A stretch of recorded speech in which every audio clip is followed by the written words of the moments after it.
Alright, welcome back to the next section. Amazing hackers. We'll talk about the basics of security. These are things that everybody should know about. Some of these concepts will go deeper into the design patterns, but for now we'll look at the basics first. First of all, it's very important that you use TLS. HTTP, FTTP. If there's not an S at the end of it, I don't want to hear about it. Now, that's a little bit of a joke, of course, but it's sort of true that all of these protocols, especially in these days, it's very easy to secure your HTTP connection. So HTTP should definitely be a no-go, and you should always go to HTTPS wherever possible, especially if you're dealing with sensitive data, so you will stop man in the middle attacks before they even happen.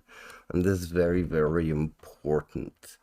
Now, as for cookies, they have a certain flags that you can set on them.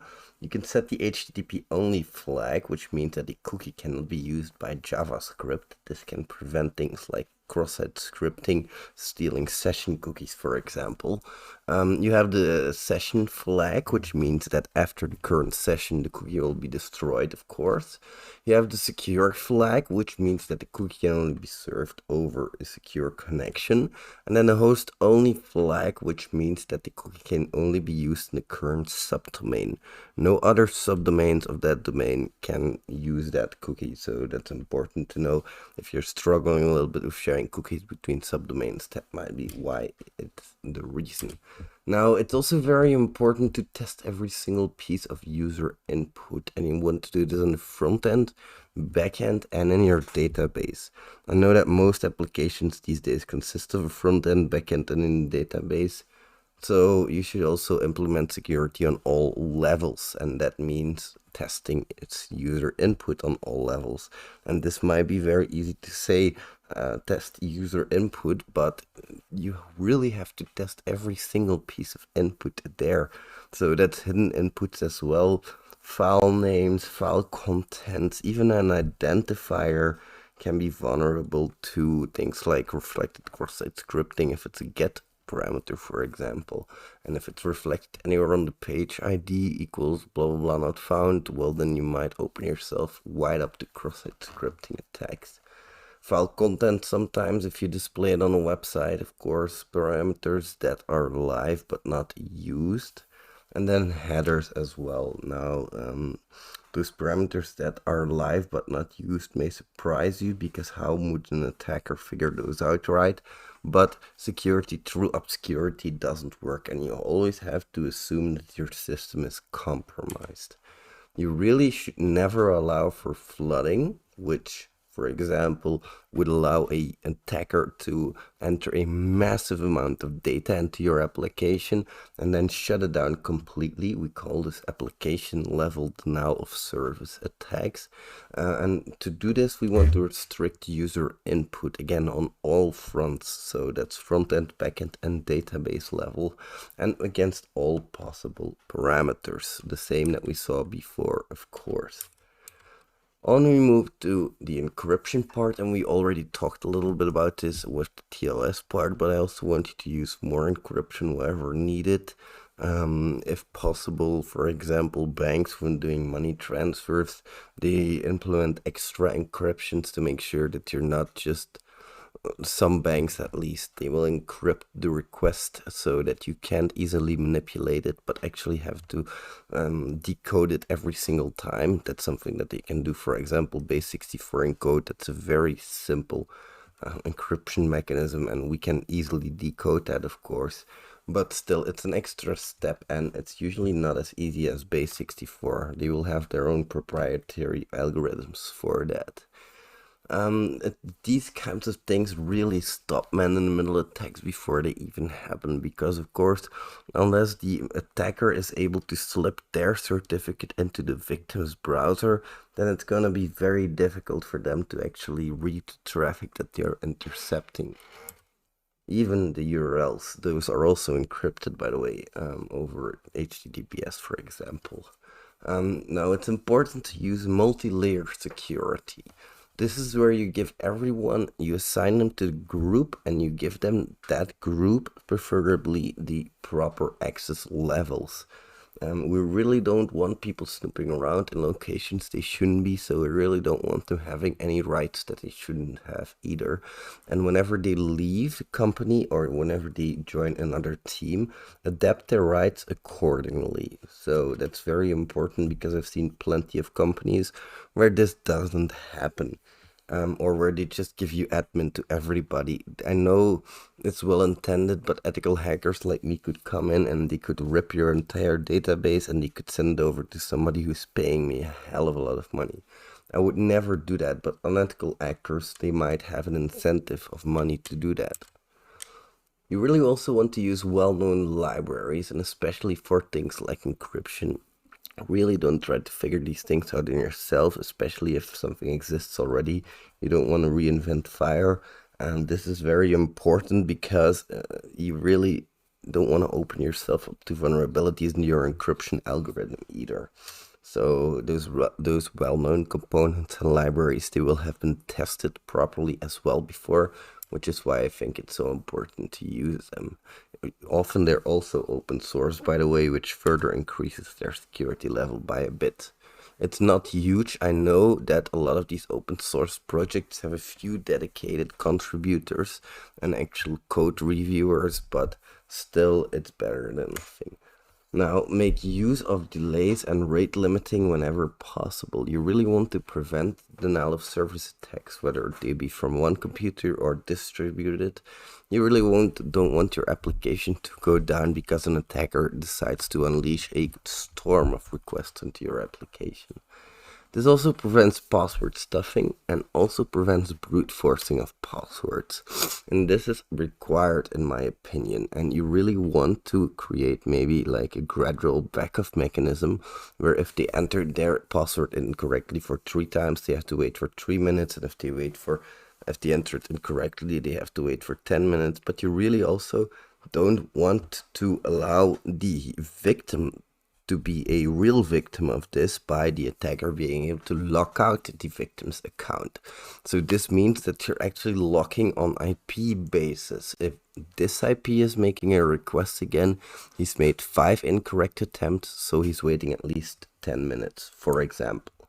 Of course, you can create your own interpretation of how this would best suit your company. Now, you really also want to build security walls. This can be, for example, retyping your password, verification of a birth date, verification of the last 5 digits of a phone number, something like that. And it's important, and I know that nobody likes to re-enter their password 50 times over, but it's better than having your account compromised, in my opinion. And this is mostly applicable on high sensitivity actions, things like buying actions, changing passwords, changing email addresses, things that could compromise the account basically. So for these things, it's really, really vital that you build your security walls well around them. This is to further decrease the impact of an attack as well, of course. That's mostly what this is intended for. Now, if we move on to APIs, it's a good thing to split up your APIs from this one big monolith into a lot of micro APIs, because those micro APIs often will be easier to reuse. They'll be easier to properly code review, to unit test in small chunks, and to also integration test. The smaller the better, in my opinion, and this will allow you to give every API only the exact required privilege levels and nothing more than that. More about that later. And as for peer reviews, it's important that you really don't skip those. Make a branch, create peer review, and only then merge to master. Because you never know, maybe the CI/CD pipeline runs and it actually goes to production with a big vulnerability in it. Do it thoroughly, very, very thoroughly. Look at it from not only a functional level, but also a non-functional level, meaning performance, security. You guys know software has quality characteristics, but this is not the course for that.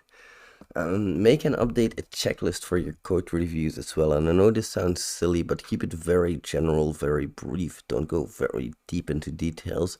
But it's these types of checklists which are also used by code review tools, and your team will have specific vulnerabilities coming up from the past, well, maybe you can form them into a checklist item, for example. But I really want to emphasize that these checklists are living entities and that you don't just create and forget about them. An outside reviewer or an outside auditor might also be a good idea here.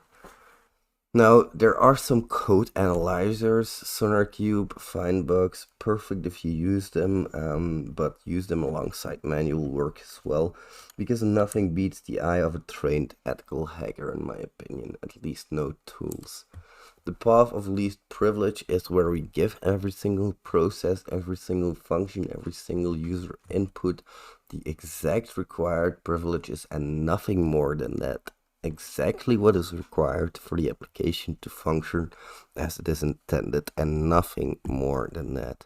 This might seem easy, but the devil is in the details. If you want to apply this to a big level, it's going to cost you a lot of money because, of course, you're going to have to map out every single process and what the required privileges will be. Otherwise, you cannot actually enforce them. So again, that's going to take a lot of time. Time is money.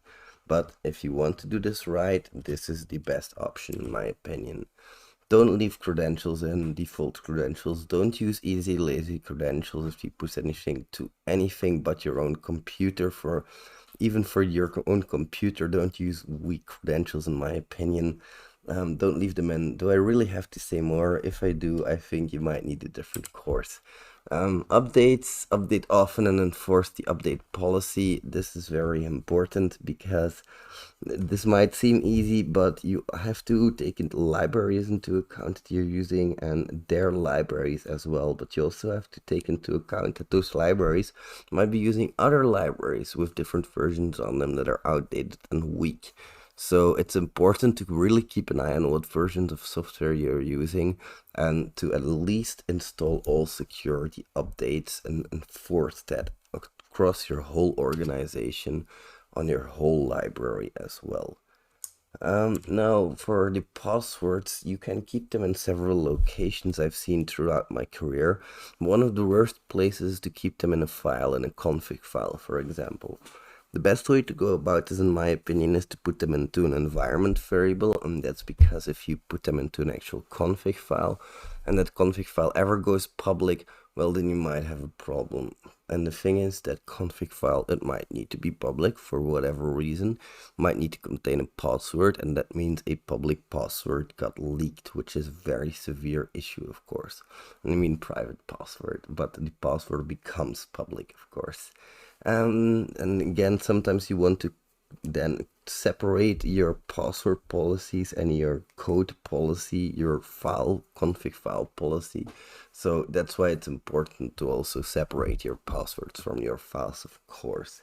Like I